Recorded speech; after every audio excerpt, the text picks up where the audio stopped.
ancho de los Estados Unidos, existen criaturas espantosas que se vuelven cada vez más agresivas. No he pasado tanto miedo en mi vida.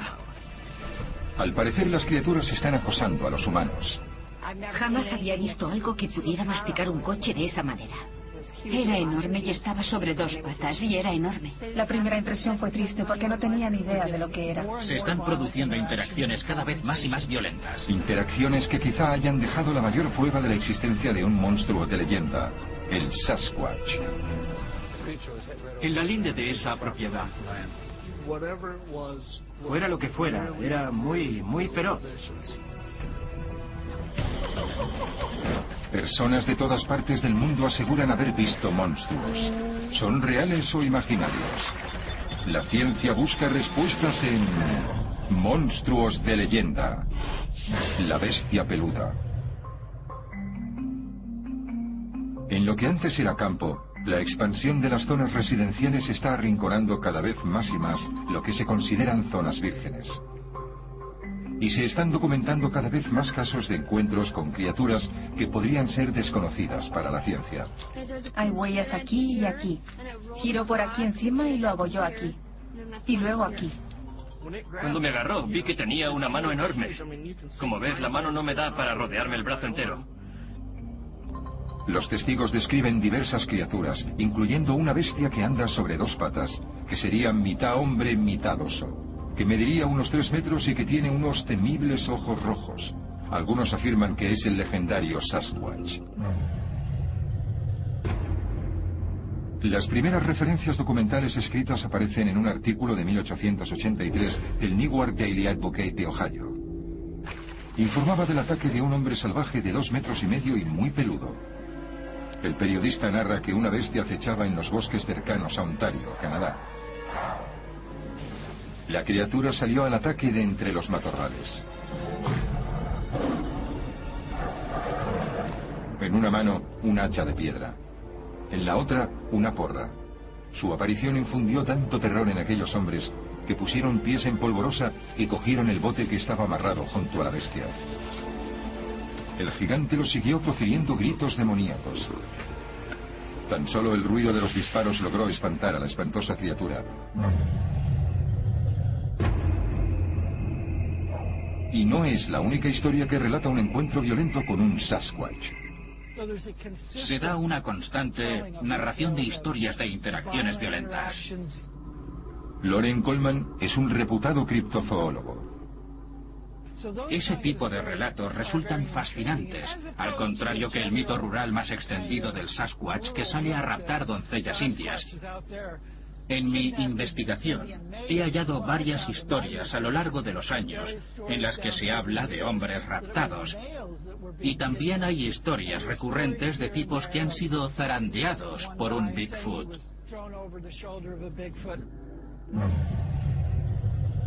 En 1924 Albert Ostman tuvo un encuentro de ese tipo. Albert Ostman era un buscador de oro que vivía en la Columbia Británica en 1924. Se había adentrado en el Toba Inlet, buscando varios tipos de minerales. Cuando estaba en su saco de dormir, fue asaltado por un Bigfoot, que lo lanzó por los aires y salió luego huyendo de vuelta a su guarida en el cañón.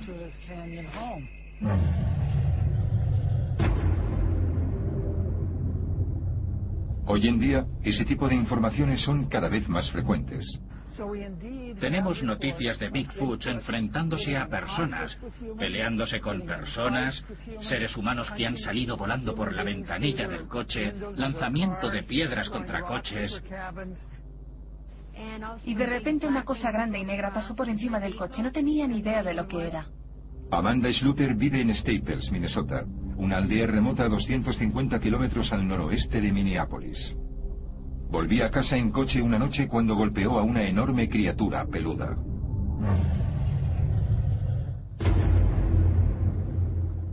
Estaba oscureciendo.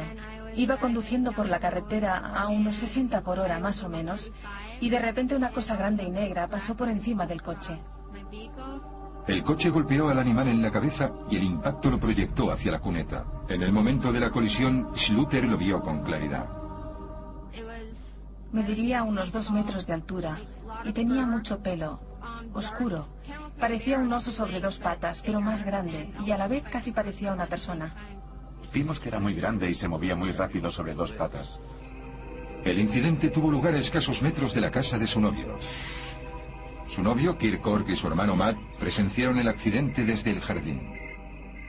Al principio era todo muy confuso, parecía que era un oso. Pero por cómo se movía, por cómo se retorcía, parecía más una persona, aunque era demasiado alta y ancha. Como cuando ves a un jugador de fútbol americano con el uniforme. Mediría unos 2 metros, 2 metros y medio de alto, era muy grande. Era muy grande. Cogieron una escopeta de postas y un rifle antes de salir a perseguirlo por el bosque.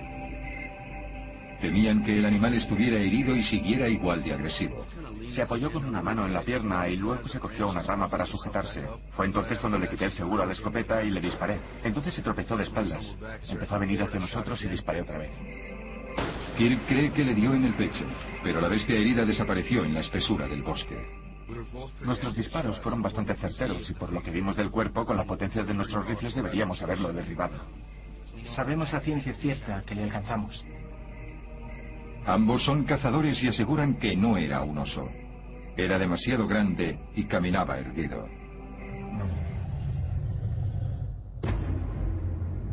Schluter y los hermanos Orr siguen temiendo aquello, fuera lo que fuese. Jamás había visto nada igual. Por eso me asusté tanto. No sabía qué pensar ni qué era. Creí que era una especie de oso raro. Lo único que podía ser era un oso. David Garcelis es biólogo investigador especializado en osos del Departamento de Recursos Naturales de Minnesota. Ha examinado las fotos con los desperfectos en el capó del coche y asegura que se trató de un simple oso, nada más.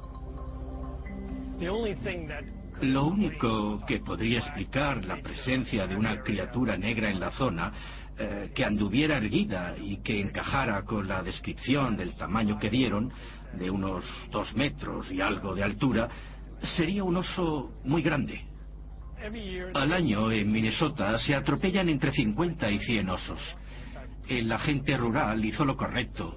Cuando se produjo, investigó el caso y si hubiera encontrado un oso muerto, nos habría informado de ello. Monstruos de Leyenda se desplaza a Minnesota para investigar el avistamiento de Schluter. Y la historia ha permanecido intacta, sin cambios. Así que tengo que creer que aquello que se encontraron fue real. Porque si fuera un bulo, si estuvieran mintiendo, habrían cambiado las declaraciones. Pero esta historia no ha cambiado nada.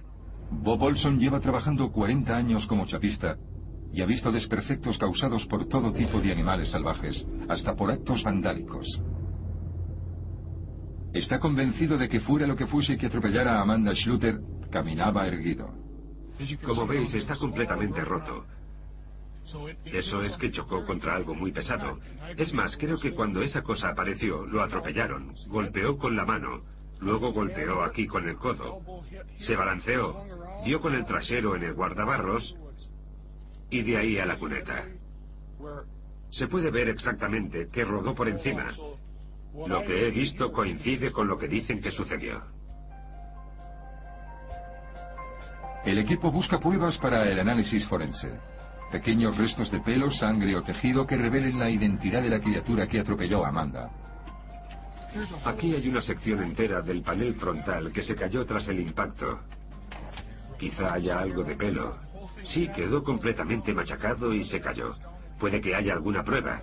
Y podría ser que hubiera algo de pelo ahí abajo. ¿Lo veis? Adivinad qué estoy viendo. Justo debajo de esta pieza, ¿lo veis? Si consigo sacarla, puede que hayamos dado con algo. Vaya, fijaos en eso. Fijaos en eso. Mira, parece que hay algo. Un pelo doble. Son 2. Ya tenemos algo. Un señor pelo. La expedición enviará los mechones de pelo al equipo científico de Monstruos de Leyenda para que lo analicen. Los análisis del ADN revelarán contra qué chocó el coche exactamente.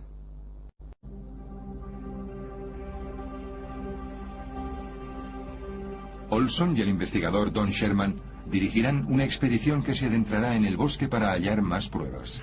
Yo creo que la criatura está muerta. Murió en el bosque y sigue ahí dentro. Al equipo se suma Jim Hagen, un cazador profesional con 30 años de experiencia. Sea lo que sea que ande por el bosque, lo atraparemos. Somos muy constantes a la hora de identificar las distintas variedades de animales que hay ahí. Jim, Bob y Don creen que la criatura podría haber quedado malherida o yacer muerta a escasos metros del lugar del accidente. Así que empiezan a buscar en la linde de la propiedad. La criatura estaba justo ahí, en la linde de esa propiedad. Vale. La criatura se metió por ahí y se cogió esta rama. Puede que haya algo por aquí. Su búsqueda revelará una pista prometedora. Veo el agujero de bala en el árbol, el de entrada. Puede que encontremos alguna prueba en el interior que se haya quedado encerrada en el tronco.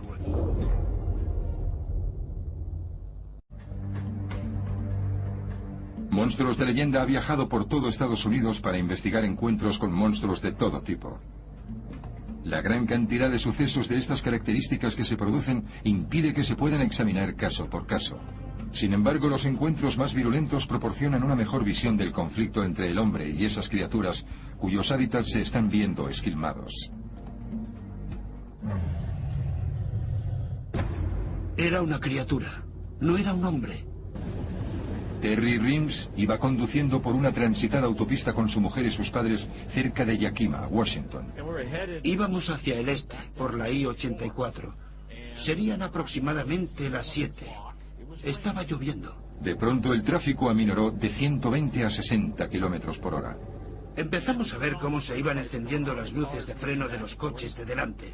Mientras el coche de Rims se acercaba al origen del atasco, se percataron de una figura sombría en medio de la calzada.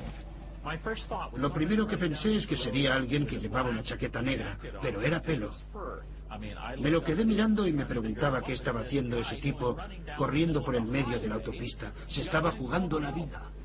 Rims asegura que la criatura empezó a moverse entre los coches y llegó corriendo hasta la ventanilla del pasajero de su coche. Consiguió alcanzarlos a pesar de que el coche iba a 60 kilómetros por hora. Tenía el rostro a escasos centímetros de la ventanilla. Y cuando miré fijamente y él me miró a mí, por un instante me quedé estupefacto al comprobar que no era un tío. Le vi perfectamente la cara a esa cosa y puedo asegurar que lo que vi fue miedo en su mirada. Visiblemente confundida y nerviosa, la criatura se giró de golpe y salió corriendo entre los coches. Dio media vuelta y salió corriendo hasta saltar a la parte de atrás de una autocaravana. Y siguió adelante. No llegó a parar ni un instante y luego cogió un ángulo aproximadamente de 60 grados, se adentró en los árboles y desapareció. Mi madre se giró, todos lo habíamos visto, y dijo: ¡Santo cielo! ¡Hemos visto un Bigfoot! Rims informó del incidente al sheriff del lugar y descubrió que también lo habían hecho decenas de personas. Me dijo que, si me servía de consuelo, habían tenido más de una decena de avistamientos de la misma cosa. Y para más Inri, 4 de ellos habían sido agentes de policía. En Minnesota, el equipo de expedición de monstruos de leyenda está intentando seguir el rastro de una criatura misteriosa que fue atropellada. Esperan encontrar el cadáver del animal en las inmediaciones. Esto no está nada mal, sucio, ennegrecido. Esto debería revelar las huellas bastante bien, si es que encontramos alguna. A pesar de la poblada vegetación, es posible que veamos algunas pisadas. Cuando buscas huellas entre la vegetación es preferible agacharse para ver el camino entre las hierbas. Si miras bien abajo, se ve un camino en el que las ramas están dobladas en una dirección que revela la trayectoria llevada. Y parece que continúa por ahí, así que debemos ir por el buen camino. El equipo encuentra el lugar en el que los hermanos Orr dicen que dispararon a la bestia. Estoy viendo el agujero de bala justo ahí en el árbol por donde entró. Era un cartucho 30-30, ¿verdad? Sí, no estoy seguro de si era el 30-30 o la posta, pero fíjate que también se ve un agujero de bala de cuando impactó en esa rama de ahí. Del orificio a la rama habrá unos 3 metros. Jim Hagen cree que una de las balas pudo haber atravesado a la criatura antes de haber acabado incrustada en el tronco del árbol. La bala probablemente seguirá alojada en este trozo, así que supongo que deberíamos... Tendría que llevártelo. Corta esa sección. Sí, vamos a cortarlo, por aquí y por aquí.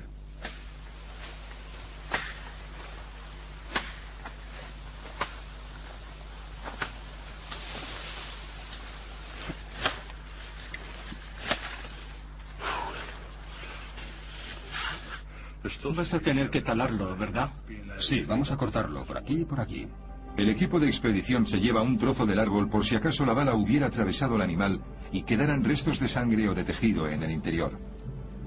La rama será sometida a una prueba preliminar de rayos X para determinar si la bala está dentro. Mientras, los investigadores se adentran en el bosque. Están buscando a la víctima. Si está aquí y está muerto, lo más probable es que tengamos que buscar en lo más profundo, entre la espesura, que es donde se esconderá. Porque hasta los osos salen corriendo para intentar guarecerse cuando están heridos de muerte. Tenemos que andar con cuidado, aunque el rastro sea viejo, quizás se nos pase algo por alto. Hagen ha traído a su perro Trapper, un labrador, célebres por sus excepcionales dotes para el rastreo olfativo. Suelen participar en operaciones de búsqueda policiales. Un perro puede percibir mucho más que una nariz humana, y especialmente en ambientes húmedos como este. Aquí tenemos una vía de paso de animales. Puede que la haya usado para escapar de aquí. ¿A qué velocidad crees que podría ir por aquí? ¿Por aquí? Sí. Bastante deprisa. ¿Qué resto crees que dejaremos si corremos a esa velocidad? No lo sé, no mucho. Tras 4 horas de búsqueda, el rastro se enfría. Habremos andado unos 3 kilómetros y hemos visto indicios de criaturas pesadas que se han desplazado entre los árboles. Si hubiera algún tipo de cadáver ahí dentro, algún tipo de cuerpo sin vida, lo más probable es que se hubiera guiado por el olfato. Espero que encontremos algo de pelo en esa bala. Tener al menos ese tipo de prueba.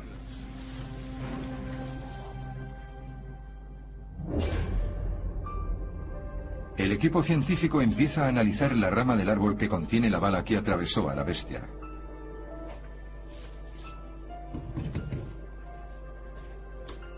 Aquí tenemos 2 ramas de árbol. Aquí está la corteza limpia. Y por aquí tiene musgo, por lo que deberíamos alinearlas. Jay Epping, veterinario, pasa las ramas por los rayos X para determinar si la bala está alojada en el interior. Tenemos un orificio de entrada aquí y uno de salida. No cabe duda de que se trata de una bala. Como veis, la madera se ha desgarrado. Después tenemos un segundo impacto en esta rama de aquí, que debería indicar que la bala se encuentra en algún lugar de esta zona de aquí.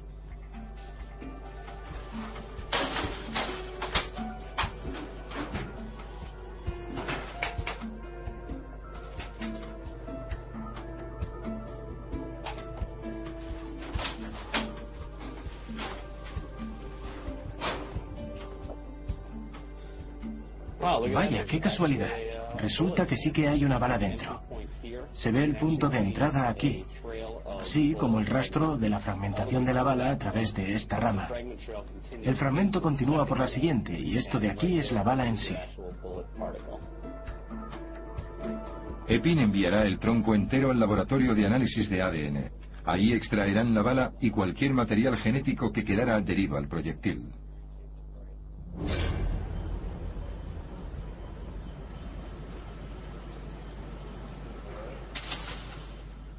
Hemos recibido 2 troncos. Uno que había sido atravesado completamente por la bala y el otro en el que se albergaba el proyectil. El Dr. Bruce es profesor de ciencias forenses en la Universidad Internacional de Florida. Su departamento realiza análisis de pruebas para los distintos cuerpos de seguridad e intervienen como expertos en tribunales estatales y federales. Encontrar ADN en una bala que ha atravesado a su víctima supone un reto muy especial para McCord. Lo más razonable es esperar que apenas se encuentren restos de ADN en la bala, sobre todo una vez incrustada, después de haber atravesado un árbol y haberse incrustado en otro. El proceso empieza tomando muestras en el orificio de entrada para recoger el ADN que hubiera dejado la bala al entrar en la madera. Como se ve en las radiografías, justo aquí, la bala no llegó a salir, sino que está alojada dentro de este tronco. Primero cierran el tronco por debajo del orificio de entrada de la bala. Ya se ve que empieza a rajarse. Y luego se parte por las vetas.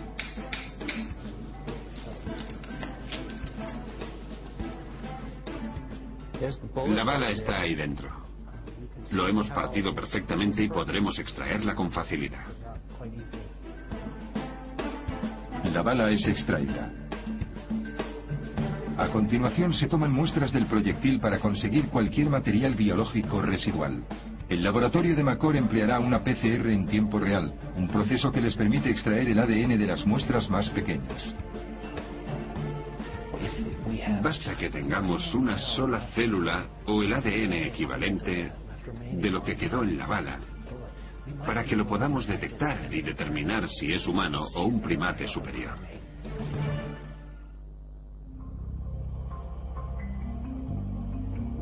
Monstruos de Leyenda se encuentra en el corazón de los Estados Unidos, donde testigos presenciales afirman haber tenido encuentros con bestias desconocidas. El criptozoólogo Loren Coleman lleva años estudiando esos casos y cree que ese tipo de encuentros puede que vaya en aumento. Algunas de las interacciones más habituales entre hombres y Bigfoots que acaban resultando más violentas son los casos en los que han sufrido un ataque estando dentro del coche y se han llevado un gran susto. En realidad están transmitiendo un mensaje a los humanos: no sois bienvenidos aquí, marchaos.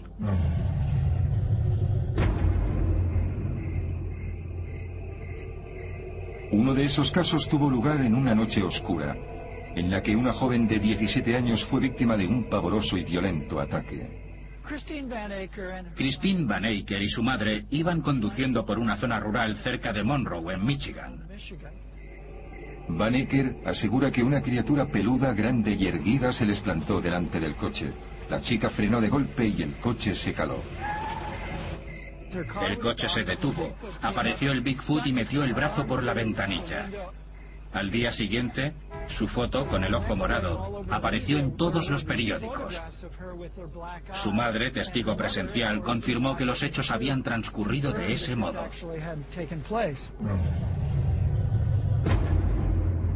Continúa habiendo numerosas noticias de encuentros similares, y aunque la mayoría carece de pruebas físicas, otras aportan pistas. Aquella mañana, cuando salimos y vimos el coche, estaba cubierto de sangre. Un día, a altas horas de la noche, algo amenazador visitó la casa de Dixie Rawson en Bishopville, en Carolina del Sur, el típico pueblo a 60 kilómetros de Columbia.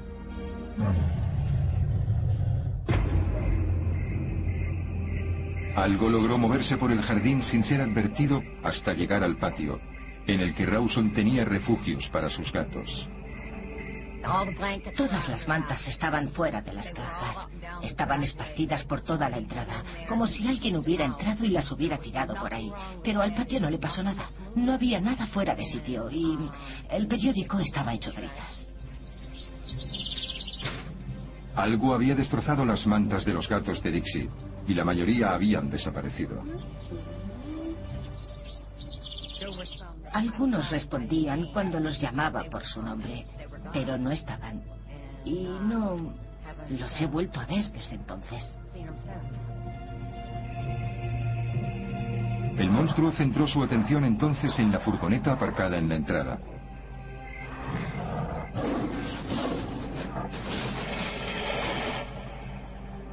Aparecieron marcas de garras y agujeros por todo el lateral y el morro del vehículo.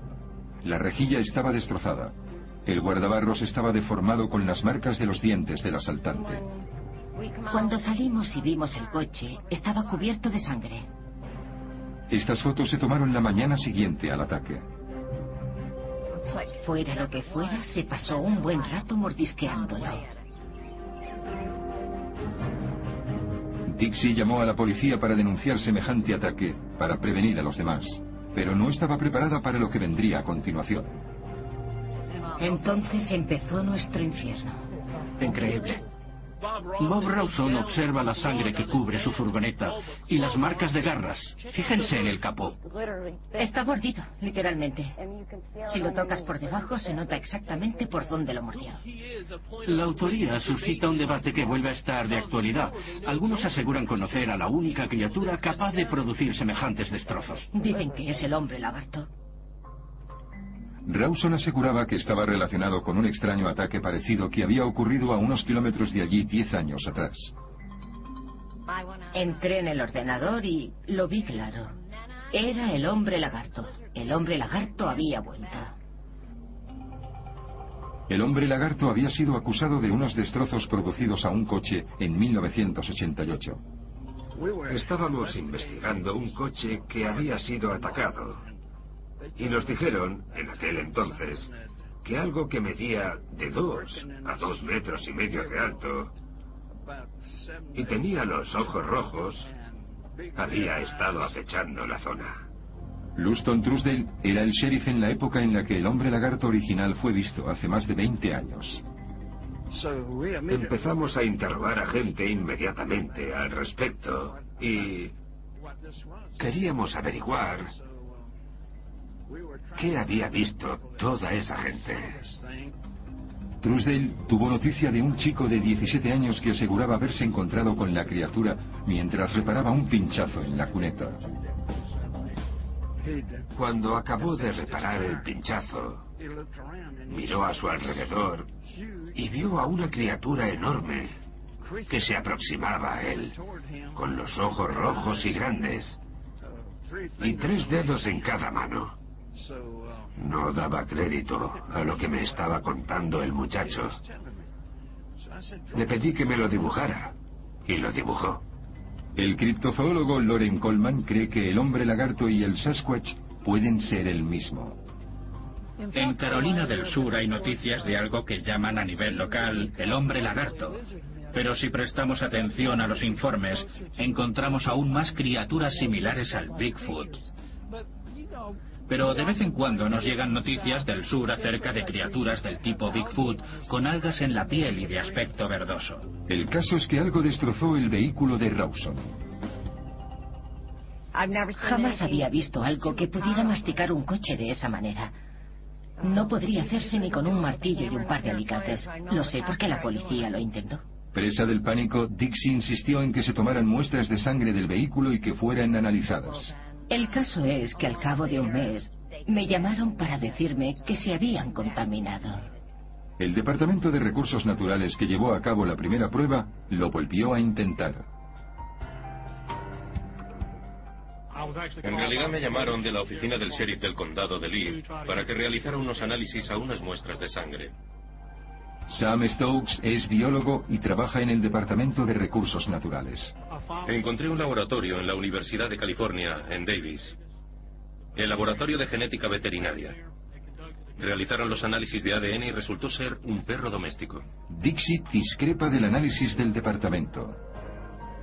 Los miré fijamente a la cámara y le dije, no me lo creo. No me creo que un perro pueda hacer esto.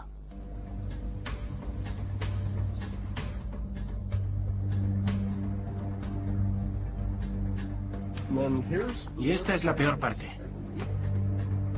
Tony Carpenter es un antiguo chapista profesional y John Vinroot, biólogo experto en rastreo e identificación de animales salvajes. Ambos examinarán el coche de nuevo. Parece que fue mordido y empujado hacia abajo.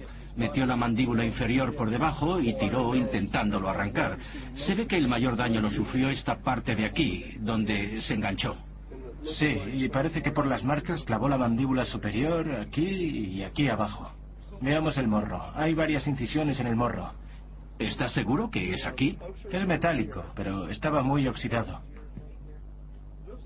Hemos visto muchos destrozos producidos por animales, como cables mordidos y cosas por el estilo. Pero jamás habíamos visto una furgoneta que hubiera sido mordida por un animal, que hubiera mordido el acero, lo hubiera desgarrado. Hay varias mordeduras en este lado. Parece como si lo hubiera mordido por todo este trozo. Sí, y las marcas que dejaron los dientes al penetrar. Sí. Reunirán las pruebas necesarias para sacar un molde de la mandíbula de la bestia y probarlo en un vehículo idéntico al coche de Rawson. Parece que está fuera, en la zona de la mordedura. Por aquí. Por aquí. Servirá para compararlo con la fauna local. La separación entre los colmillos nos indicará el tamaño del cráneo y, por tanto, el tamaño del animal y la altura desde la que atacó el vehículo. Es poco probable que se tratara de un oso negro. Los dientes están demasiado juntos. El cráneo tendría que ser mucho más grande. Un oso habría tenido fuerza suficiente para arrancar el capó y conseguir aquello que estuviera buscando. Vamos a realizar algunas pruebas para ver qué podemos determinar. ¿Qué fuerza se empleó para desencajar la rueda de esa manera? Y a ver qué sacamos en claro. Sí, fuera lo que fuera, estaba rabioso. Sin duda. La reconstrucción de la mandíbula de la criatura está en proceso.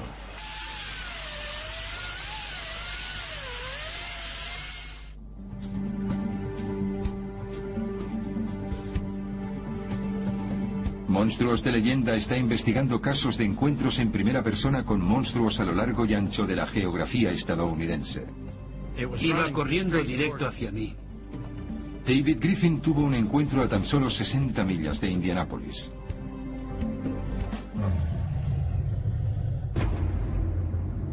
Estaba cazando ciervos con su hermano y mientras observaba por la mirilla de su arma se fijó en algo grande que se movía entre los arbustos. Tenía el arma en la mejilla. Había quitado el seguro, estaba listo para disparar. Y lo que salió de entre los arbustos no era un ciervo. Era una especie de criatura que parecía un cruce entre un hombre o un mono, como lo quieras llamar. Era de color gris. Me enseñó los dientes sin hacer ningún ruido, pero echó a correr hacia mí. Tenía un pecho enorme. El pelo que tenía en el pecho era muy fino y era muy musculoso. Era una criatura de una fuerte constitución. Me había visto y, como he dicho, me enseñaba los dientes. Los ojos se le salían de las órbitas del miedo. Dio media vuelta y se fue en dirección a mi hermano. Cuando se metió en ese arbusto iba a darle, iba a dispararle. Empecé a subir por la colina, entre los árboles, tras él, y me sentí bastante incómodo. Así que hice algo que nunca hago. Me senté a esperarlo. Jamás lo hago, y hacía frío, estaríamos a 5 bajo cero, casi me congelo. David nunca le contó a nadie lo que sucedió aquel día. Era algo que no debería haber estado ahí. Y puede que quisiera olvidarlo sin más. Porque me encanta cazar y me encanta el bosque y no quería que nadie me lo chafara. Así que preferí ignorarlo. Muchos testigos presenciales como David Griffin nunca dan parte a las autoridades porque no tienen pruebas de lo que han visto. A tan solo 9 kilómetros del encuentro de David Griffin, Aaron Wheeler asegura que algo le atacó. Un par de amigos y yo estábamos dando una vuelta en coche al este de Rockville, en Indiana, a unos 8 kilómetros bosque adentro. Estábamos alumbrando a los ciervos, no para cazarlos furtivamente, sino contando cuántos llegábamos a ver en una sola noche. La puerta estaba abierta porque la ventanilla de aquella camioneta vieja no se podía bajar. Y cuando fui a cerrarla, algo me agarró.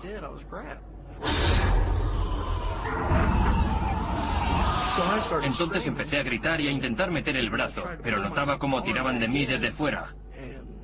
Así que Andrew me cogió por la cintura porque veía que me iban a sacar y empezó a gritar también. A mi amigo Lee, que iba conduciendo, también gritó. Estábamos los tres gritando. Así que paró el coche, detuvo la camioneta de inmediato y estaba a punto de salir del coche. Pero en cuanto lo hizo, aquello me soltó casi inmediatamente. Me había tenido agarrado un par de segundos. En cuanto me soltó, cerré la puerta a toda prisa y miré a Andrew. ¿Has visto eso? Me ha cogido. Era una mano enorme. Como ves, la mano no me da para rodearme el brazo entero. Y tengo las manos grandes. Así que, fuera lo que fuera, tenía que ser grande y muy fuerte. Porque yo peso unos 115 kilos y no soy precisamente débil. Aaron reconoce que entre la oscuridad y el hecho de no tener enfrente a la criatura, no llegó a ver qué había agarrado a su amigo. No debería haber pasado, pero sucedió. Y no sé cómo explicarlo. No he pasado tanto miedo en mi vida. Veremos las respuestas que obtenemos a partir de este detector. Ante la falta de pruebas materiales, David Griffin y Aaron Wheeler han accedido a someterse a la prueba del polígrafo para corroborar sus historias. Un examen poligráfico viene a durar de 2 a 3 horas y calcula las respuestas fisiológicas del cuerpo humano. Brad Kelly es un exagente de la oficina del sheriff y ha realizado innumerables pruebas con el polígrafo. Durante un examen poligráfico se colocan 2 neumógrafos, uno por encima del pecho y otro por debajo. Así se calcula la inhalación y la exhalación de la cavidad pectoral. En el brazo izquierdo se coloca un brazalete para calcular la presión sanguínea. Se colocan unos componentes en las palmas de las manos para calcular la respuesta galvánica de la dermis, la actividad eléctrica de la piel, así como un detector que se coloca en el pulgar y calcula la presión sanguínea en el dedo. Mintió al afirmar haber visto un animal peludo de 1,5 metros en la granja de Downey en 1972? No.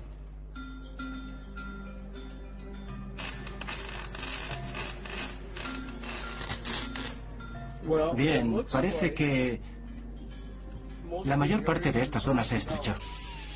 El chapista Tony Carpenter está intentando calcular la fuerza necesaria para doblar y arrancar el guardabarros con la mandíbula, tal y como una criatura desconocida y rabiosa hizo en Carolina del Sur. Bueno, veamos si podemos sujetarlo aquí. Una llave dinamométrica calcula la fuerza que ejerce una abrazadera al presionar y lo mide en newtons metro. Vale. Ha necesitado un par de torsión de 7 newtons metro, lo que serían unos 72 centímetros kilogramo fuerza.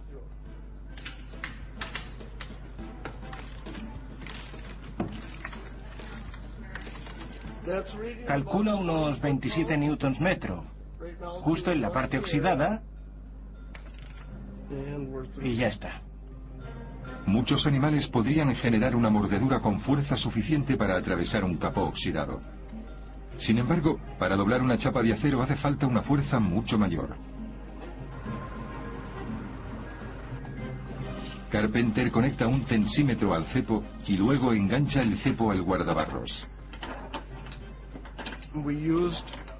Hemos usado una herramienta conectada a un tensímetro para calcular la fuerza que hace falta para mover un objeto.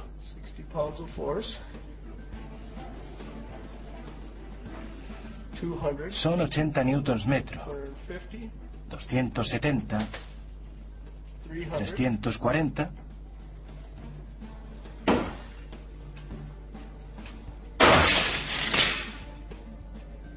400. Creo que íbamos por 475 cuando se ha soltado. Bien, vamos a engancharlo en otro punto del guardabarros, tal y como hizo el animal. O así parece que lo hizo. Volvemos a colocar las herramientas. Y a tensarlo.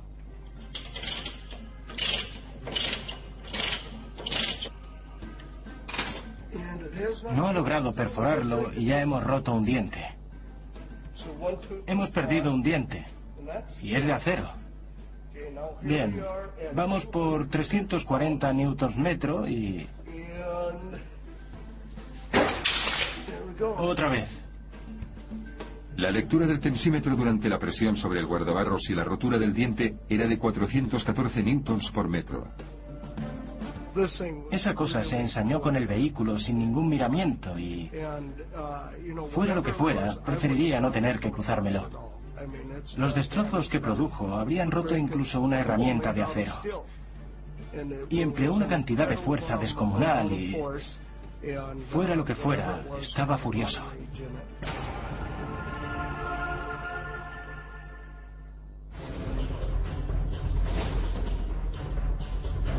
Monstruos de Leyenda se encuentra en el medio oeste de los Estados Unidos, investigando encuentros con monstruos en primera persona. Estos chicos afirman haber disparado a una criatura enorme y peluda. Esta mujer asegura que algo enorme y feroz masticó el capó y el guardabarros de su furgoneta. Por otro lado, este cazador afirma haber visto a una criatura en medio del bosque. Y este hombre dice que una criatura intentó sacarlo del coche agarrándole por el brazo. Aaron Wheeler y David Griffin han sido sometidos a la prueba del polígrafo para determinar la validez de sus encuentros en Indiana. El resultado es que no dice la verdad cuando se le pregunta por el ser que lo agarró cuando iba en la camioneta y que describe como un Bigfoot.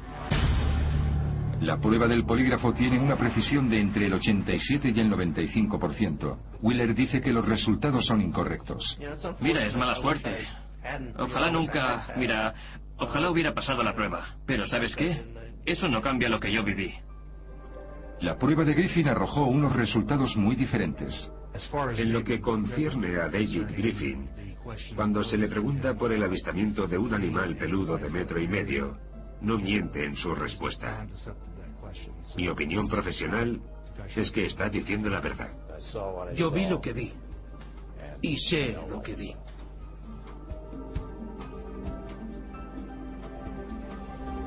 John Vinroot no cree que una criatura simiesca dejara su coche en ese estado. Un gran simio habría usado las manos igual que un gorila. Lo hubiera abollado. Habría destrozado el capó. Y no es habitual que se pongan a 4 patas siendo bípedos. Los cálculos de la fuerza de las mordeduras que ha realizado Tony Carpenter indican que habría hecho falta una fuerza de 414 newtons por metro para doblar el guardabarros. Parecería propio de una mordedura canina. Los expertos sospechan que el causante de los desperfectos fuese un perro. Un animal salvaje no se jugaría así como así uno de sus colmillos. Los colmillos, sobre todo para los cánidos salvajes, son su modus vivendi. Con ellos cazan a sus presas, así que perder un colmillo les supone prácticamente la muerte. Mediría unos 2 metros de alto y tenía mucho pelo, oscuro. Parecía un oso sobre 2 patas, pero más grande. Y casi parecía una persona a la vez. Las marcas en este vehículo parecen reforzar su testimonio. Se encontraron 2 pelos dentro de la rejilla delantera y se enviaron a un laboratorio para un examen morfológico. Los resultados: gato y humano. Yo crecí en esta zona.